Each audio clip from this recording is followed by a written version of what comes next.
Welcome to the Contractor Success Forum. Today we have with us a special guest, the ESOP coach, Kelly Finnell. I'm saying the ESOP coach because that's the name of his book.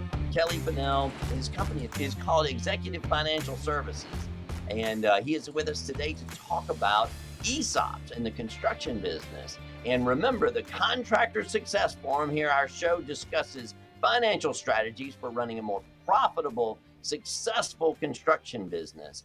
And don't forget to share this with your friends and give it a big 5-star review for all 5 stars that we can get here today. And remember our host, we have Stephen Brown, a construction bond agent with McDaniel Whitley Bonding and Insurance Agency for over 30 years, underwriting and placing bonds for you as a contractor. And in the other corner, we have Wade Carpenter and company CPAs helping contractors nationwide to become permanently profitable for over 30 years. And I'm Rob Williams, your profit strategist with Iron Gate Entrepreneurial Support Systems, driving profit in your business with decades of vertical integration as a contractor, a manufacturer, an aviator, and a financial strategist in the construction industry. So today, welcome, Kelly. Thanks for coming on and talking with us today. Well, thank you very much for the opportunity to be here, and I look forward to our discussion. All right. And before we forget to do this, the way you can find Kelly is execfin.com, EXECFIN.com, and we'll remind you again later. All right, guys. Anybody curious about how in the construction industry, how do you do this ESOP thing, and what the hell is an ESOP? Yeah, Rob, I've seen several construction companies over the years do this very well to get their owners out of the business and save some taxes and give some benefits to owners. So, Kelly, can you just give us a little bit about ESOPs to start off with? Yeah, I think the first thing that you'll want to know is what does ESOP stand for? And it's Employee Stock Ownership Plan. And an ESOP has two purposes. One, it acts as a retirement plan for a company's employees. And so it's not too unlike a 401k plan, which is another type of retirement plan for a company's employees. But the big difference between a 401k plan and an ESOP is that with an ESOP, typically the only investment of the plan is stock in the sponsoring company. So my construction firm sets up a retirement plan in the form of an ESOP, and that ESOP is going to purchase stock from the business owner. And so that is how an ESOP acts as more than a retirement plan. It's also a liquidity vehicle for the owners of the company.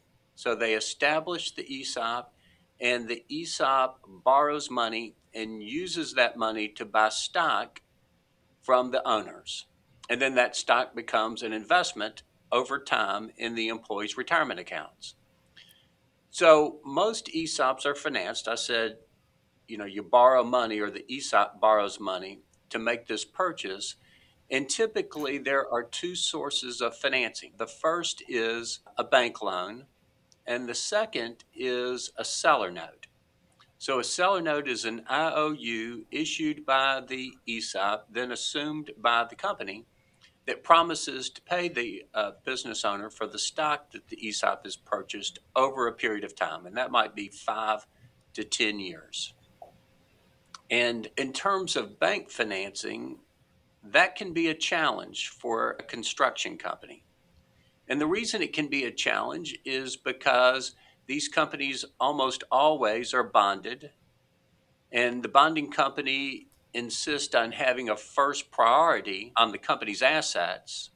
And so they're going to require that the bank be subordinated, and banks don't like subordination.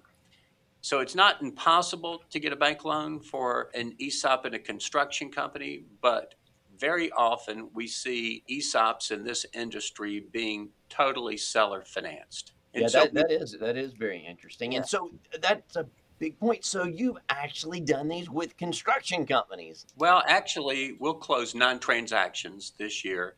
We've already closed 2 in the construction industry. One was a very large home builder in Georgia, and the other one that we've closed already was a commercial and industrial contractor in Louisiana, and we just got hired this week to do a commercial contractor in Tennessee. Oh, wow. That's amazing. It's Yeah. small. So it's a third of our business this year. And one of the reasons for that is that very often contractors don't have another potential buyer. It can be very difficult for a contractor to sell to private equity. And so that typically is not an option. And it's very difficult to sell to a strategic buyer, which would be a competitor or someone who wants to move into a geographical area. Now, that happens. It happens more than we see construction companies selling to private equity, but it can be very challenging. With an ESOP, a business owner has the opportunity to create a purchaser where a purchaser might not otherwise exist. And so the owner is in control of the process. They have the company establish the plan, the ESOP plan, and that plan then becomes the purchaser of their stock. There are lots of tax benefits associated with companies doing ESOPs, and this is true whether you're a construction company or any other type of business. The first of those advantages is that an ESOP gives a business a way to do this leveraged transaction, this transaction that involves debt, on a completely tax deductible basis. Everyone knows that historically, a company gets a tax deduction for interest payments on a loan, but does not get a tax deduction for the principal payments on the loan. With an ESOP, a company gets a tax deduction for both.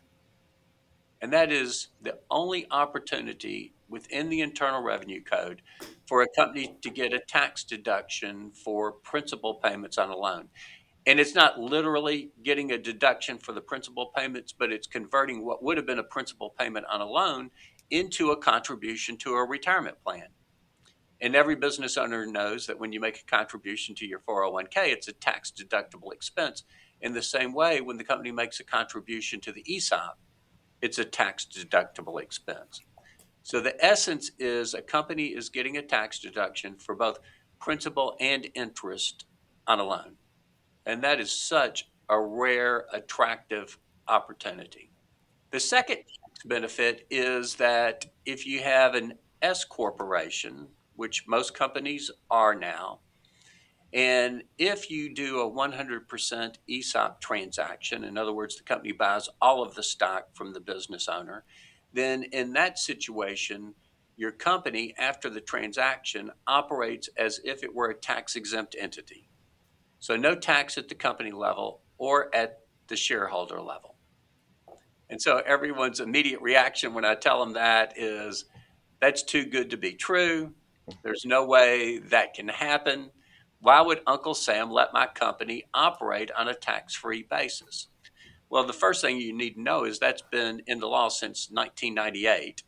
So this is not some secret sauce. It's something that's well known and has been in the law for many years.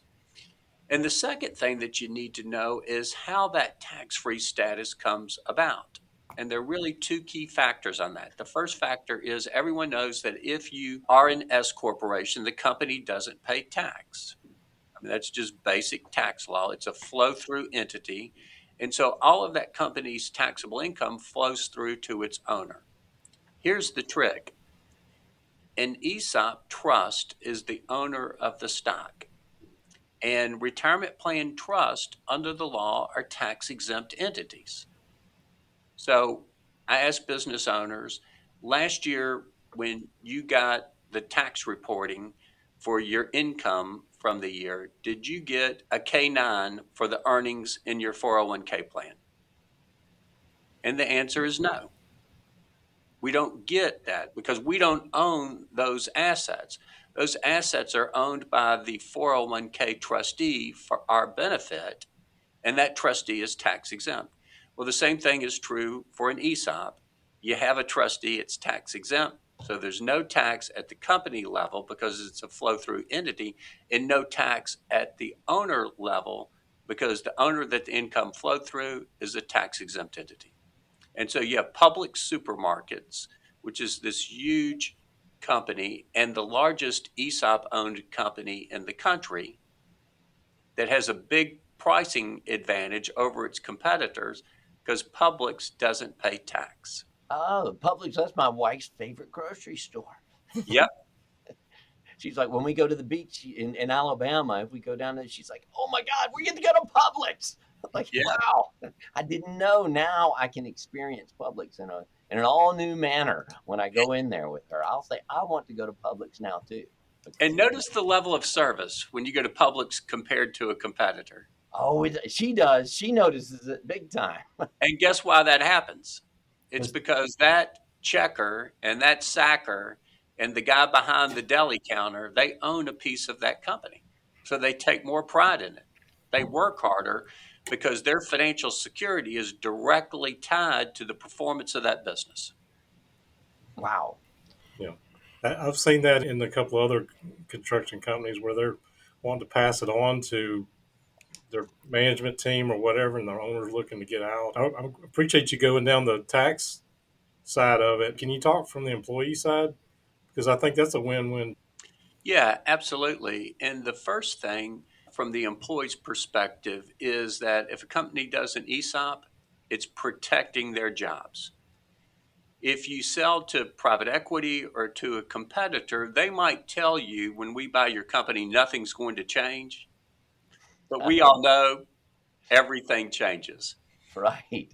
I've got a buddy who was the chairman of the board of a Fortune 300 company, and we were talking about an acquisition that he had done. And he said, Kelly, I don't call it mergers and acquisitions. He said, I call it mergers and executions. Because when a buyer comes in, they're looking to reduce expenses to increase the return on their investment. And the first and easiest way to do that is to terminate a bunch of employees. And so that's the first thing that, from an employee's perspective, is that it protects their jobs. The second thing that I hear from business owners a lot is that the success of our company is based on company culture that we've built with our employees. And so if you have a purchaser, even if they don't terminate a lot of people when they come in, absolute guarantee the culture is going to change. And that can be very difficult for employees, and it can also be very difficult for your customers, right? That's one of the Right. reasons they're doing business with you, is because you've built this great company culture and because the employees are taking care of them. If that company culture changes, that dynamic of the business is going to change as well. The next thing that an ESOP does for employees is that it provides them a much more generous contribution to their retirement account than if the company just had a 401k plan. According to the national statistics, on average, companies contribute 4% of pay to their 401k plan. On average, ESOP companies contribute 10% of pay. Wow. So that's a huge benefit for employees, a 250% increase in the retirement plan contribution. And then the final reason is that according to the statistics that are out there, ESOPs have a much higher rate of return for employees' investments than do 401k plans, because with an ESOP, the employees are able to control the performance of their account to some extent by working harder and working smarter. And so it's not unusual. Because the investment is Yeah, the company, is the company. right? Not stocks. Yep. So it's not unusual to see employees have incredibly large retirement plan accounts in their ESOP and have moderate accounts in their 401k. And so the ESOP is tremendously beneficial to the company's employees. Kelly, at what time is it a good decision to consider an ESOP, and what elements need to kind of be in place as far as management of the construction company for them to consider an ESOP? Let's talk about management first, because that's a very important issue. So an ESOP is an internal transition as opposed to a sale to a third party, which is an external transition. So if we're going to do an internal transition, we have to have built a management company that can take over when the owners leave. Now, with an ESOP, the owners almost never leave immediately after the transaction closes because the company owes them money. We talked about the seller note. And so generally the owners are going to stick around until that seller note is completely paid off. But they have to have a management team that they trust and that they know can perform so that the company can pay off their debt. And so I say that many times a company is a great candidate for an ESOP if we have a situation where the boss comes in late, takes a long lunch, and leaves early.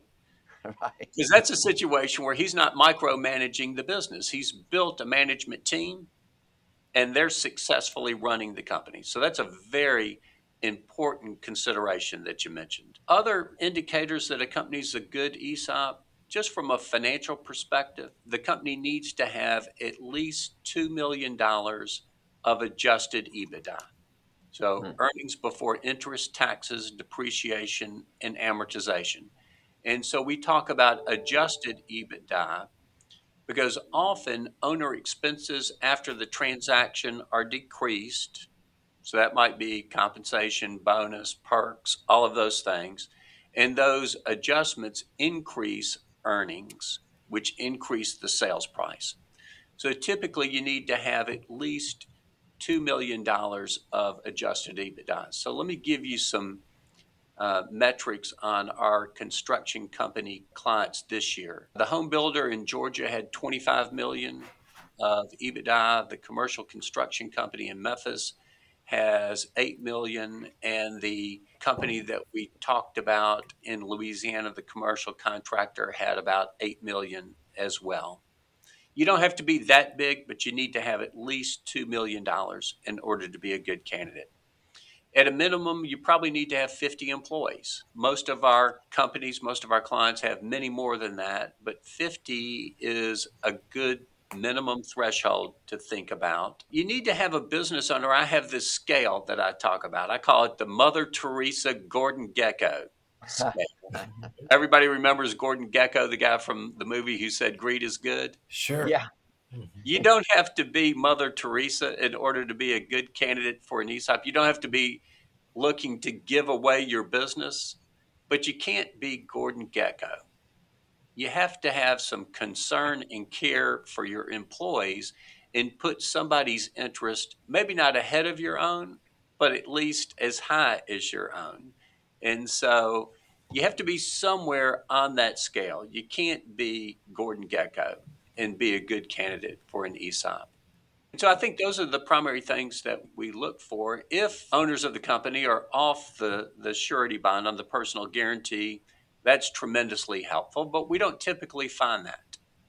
But that would be very helpful as well. Well, I also spending some time with the company, spending some time at the job site, spending some time with management, getting to know more intimately who's running the company and the key employees is a key to the underwriters understanding your business and extending bond credit. They don't want to lose a client after an owner moves on. They want to keep going, and they know that you're going to need a lot of bonds to grow that business if your business is dependent on. Yep. So one of the key considerations is that you need to have a bond broker who has ESOP experience, because otherwise they're not going to be able to communicate to the bonding company. And so you need that intermediary, and then you need a bonding company, a surety company that has ESOP experience as well. And so that can take that consideration on the bond from being impossible to being pretty easy if you have those two things come together: an experienced broker and an experienced issuer. Stephen, I think I see a new lunch in our future of Stephen and Kelly and I going to lunch since we're all here in Memphis to talk about that, since we have a great bonding broker right here on this show. Thank you. Yeah. Thank you. Yeah. I think this is a great topic because every bond underwriter I know has an ESOP story, and they always have an opinion on something that went well with the transaction or something that was a little tough.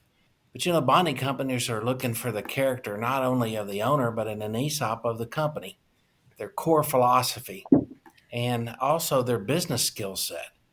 Like you said, 50 employees usually means you've got a trade that's really good at what they do, either being heavy construction, doing a lot of pipe work, or a large subcontractor with a lot of employees. It's just kind of a perfect fit. Hey, Kelly, I had two questions that came up because I want to make sure I get these in here before we are off the show. On retirement plans, not retirement plans, but on selling the company and getting out, a lot of the times we talk about funding and building this up. And a lot of times they're using some kind of life insurance program or something like that. I have two questions, and you may want to tie these together. My other question was, what if it's a corporation and not an S Corp? So I don't know if these have anything to do with each other. But how far in advance do you have to be planning for the ESOP to happen? Yeah, it's usually a 6-month process. There are 2 steps that are involved. The first step is a feasibility analysis. And in the feasibility analysis, the owners provided all the information that they need to know in order to make a decision about whether or not this is the right strategy. So the 4 key questions that are addressed in the feasibility study are: first, if I, as a business owner, sell to an ESOP, what could I expect the purchase price to be? So that is an ESOP specific estimate of value. The second Right. question is, how would the transaction be financed? Do you think I could get bank financing? And if so, how much? What will the seller notes, the amount of the seller notes be? And what will the terms of those seller notes be? So just to give you a little preview into that, a seller note is subordinated debt. And as subordinated debt, it's entitled to a very high rate of return. Mhm. So it is common to see seller notes with a total all-in rate of return of 10 to 12%. Wow. And so initially, when a business owner hears that they're going to have to seller finance a lot of this, their reaction can be negative. But when they find out that they're going to get a 10 to 12% rate of return on what they view as a very safe, secure investment, they say, wait a minute. Seller notes sound better than cash at close, because if I get cash at close, I've got to go reinvest that somewhere, and I'm going to reinvest it conservatively. So maybe I'm going to have a 4 or 5% rate of return. Where on the Lower seller, these days.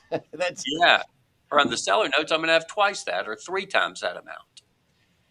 And so that's a big consideration. The other 2 considerations that we look at in the feasibility study are: what's corporate governance going to look like? How's the business going to operate? Who's going to be running the show after the ESOP's implemented? And to give you a preview of that, nothing much changes. So there's some more formality in terms of the way the company would operate, but the substance of control won't change much. And then the fourth question is, essentially, our clients say, all of our employees are important to us, and we want to take care of everybody under the ESOP. But there are some employees that are absolutely critical, not just important, but critical, and we want to do something extra for that group of 2 or 3 or 4 people. How can we accomplish that?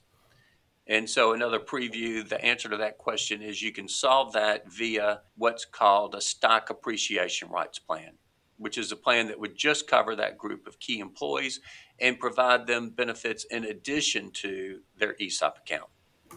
wow. That's really important. That's really Yeah. important. How about the question about a corporation? What if they're already a C Corp? Then they have an opportunity to implement a plan that is what I call the holy grail of ESOPs. Yep. And so we talked about the 2 tax benefits that apply to S corps: the ability to get a tax deduction for principal and the ability to have a tax-free entity.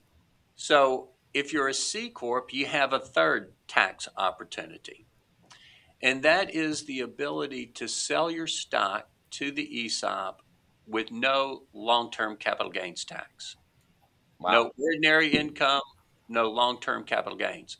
So in 1984, the Tax Revision Act that year added Section 1042 to the Internal Revenue Code. Your listeners know about like-kind exchanges because they've probably done like-kind exchanges of real estate. So when you do that, you sell a piece of, let's say, commercial real estate, you get cash for that. You reinvest that cash in other commercial real estate, and you don't pay tax on that transaction. You get a transferred basis, tax basis, in the new property that you purchased, but there's no tax on that transaction. So in 1984, Congress, in order to encourage business owners to do ESOPs, added Section 1042 to the code, which is another like kind exchange. And this one says if I sell stock in my closely held company, get cash, reinvest that cash in the stocks or bonds of a U.S. domestic operating company, then no tax. Again, I get a transferred tax basis, but no tax on that transaction. And so we've had many companies over the years who have been CCorps. They've sold, the owners have gotten the sales proceeds tax free. And then at the beginning of the next year, they make an election to be taxed as an S corporation, and the company pays no tax. So that's kind of the holy grail of ESOP transactions. So thanks for asking about Okay, that, great. Rob. So it That does gives not eliminate. Not only does it not eliminate you, you have another advantage if you're exactly right. Yeah, okay. What exactly. if you're an LLC? Do you need to convert to an S corp, or do you Yep, you just incorporate. There's always pre-transaction planning involved, and there was one year a few years ago where each of the transactions that we did were for LLCs, and so it's just a simple routine matter to have them incorporate and then do the ESOP. But you have to be a corporation. Remember, the name of this is Employee Stock Ownership Plan. So you uh, have to be incorporated in order to have stock. wow, this is amazing. It's actually sounds pretty complicated. So it, two things. First, is there a really quick, because there's so many details in here, is there kind of a quick summary? Yep, if your listeners will go to our website, execfin.com, there's a banner at the top of the page, and one of the items listed is Primer, Primer.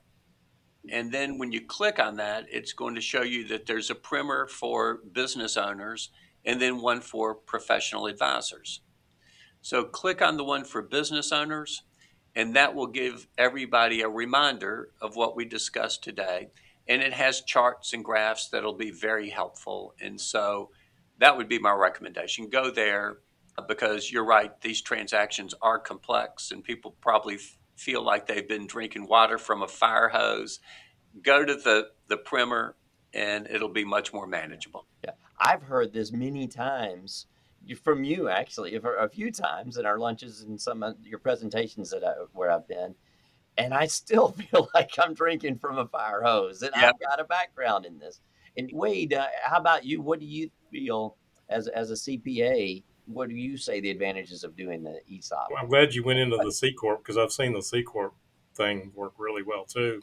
I'm glad you went into carving out things for employees as well because a lot of contractors try to do deferred compensation arrangements and they don't fund it. And this is a great way to pass on and keep the management team together. Yep. Yeah, so you can keep the team, you keep the culture going. Instead of selling to somebody else, you have amazing tax advantages to this. Plus, you can actually have a buyer. When you were saying the Gordon Gecko, well, this might even be the Gordon Gecko because this is probably your highest and best used scenario of doing Yep. it. Even Yep. though you don't want to mess over the employees, having somebody outside is probably not an option to get as good of a sales price. So Gordon Gecko might like it too. Yep. Yeah, I know of $1 billion in sales contractor who's owned by their employees, and it's a company culture. It's something they sell to the owners, just like Publix. Everybody has a stake in seeing that this job is successful and that you're happy. And they say that's been a key point of growing their sales as well. Yeah. Yep. Well, I know this has been one of the longest shows that we've had, but I didn't want to stop it at all because this is so valuable and I didn't want to miss any points. I think this will be a key resource for a lot of contractors to hear. Now, Kelly, is there anything else that we're missing? No, I think you did a great job bringing out all the important points. All right, man. You've got this. I mean, obviously, you know how to do this. Oh, the one other thing I was going to say. This sounds, like a simple process that you could do yourself, right? Absolutely not. Yeah, So, my so I father. guess they would need to contact somebody if they had that. Do you have any suggestions, Kelly, for who they may contact if they're interested in this? You can get our contact information on the website. All right. And then again, so Kelly Finnell, and that website is execfin, EXECFIN.com. Well, this has been a fire hose of information, even though I've heard it many, many times, but it's always very enlightening. And for an exit plan, this is just life changing as a goal for a lot of these contractors. This could be what they're striving for. The end game. This is it, baby. And it actually it's not really an end either, so you don't have to end the game. So I'm really excited about this episode. I'm proud that we're going to have this on the Contractor Success Forum for ages and ages to listen to again and again, for your pleasure. We are the Contractor Success Forum, and don't forget to give us a big 5-star rating for this amazing show. Steven's holding up 5 stars, which you can actually see us too. That may be a letdown. You may see what we actually look like, but you can go to our website too, contractorsuccessforum.com, or see us on YouTube, or see us in a lot of places. So thanks a lot, and we really appreciate you. And one more time, we have Kelly Finnell, Executive Financial Services, and he has a book, The ESOP Coach. We didn't even mention that. I've got it right back here behind me. It's on this shelf in all of our shows. His book is up here on my shelf. So I guess that's still relevant and Absolutely. great. Yep. Didn't know if there'd been a lot of changes Not much to that. has So, changed. and we have Stephen Brown with McDaniel Whitley Bonding and Insurance Agency, who may happen to be that bonding agent if you're interested in doing an ESOP, to be familiar with it. And we have Wade Carpenter and Company CPAs. And I'm Rob Williams with Irongate Entrepreneurial Support Systems. And everybody, thank you for listening to the Contractor Success Forum. See you on the next episode.